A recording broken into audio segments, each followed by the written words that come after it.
Good morning. This is Mr. Taylor. Mrs. Fager asked me to provide an explanation for citing a reprint, and so I thought I would walk you through that. It's actually kind of a complicated citation, so instead of just trying to type it out, I thought I would do it in video form because I think it'll save some time. So the first big issue here is that when we originally created this project, we made it at the junior level. If we go in and try to choose a reprinted article, it's not available. So we have to change this. The first thing you need to do is go in and change this to the advanced level. And that's done over there where you saw with the options. Now we go in and it gets much easier. So we'll go in and add it as a source, new source. It's from a database. Answer the first question again, and then reprinted article.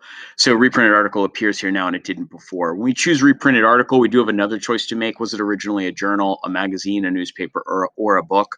I looked back at the article myself and could not tell if Shakespeare Studies was a book or a journal. So I actually looked it up. It is a journal. So this appeared in a journal article. So I'll make that selection. Now what we have here are all three elements. This is a complicated citation because it's got what MLA calls three containers. There's the database that needs cited, there's the journal article that needs cited, and then there's the anthology or collection that needs cited. So you've got three different pieces here, and again, a fairly complex citation.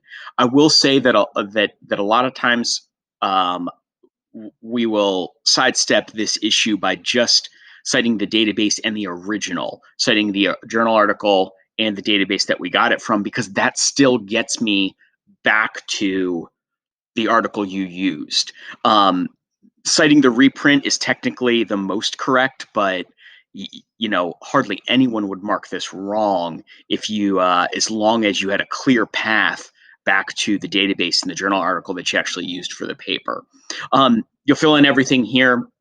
I think it's straightforward from here on out, but please email me if there's a field that you're not sure how to fill in or what to fill in.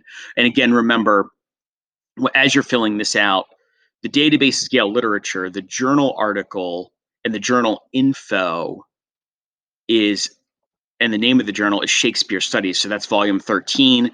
And then the last piece there, the actual collection, that is what they call Shakespeare Criticism. And if you put in all those, then you'll be set.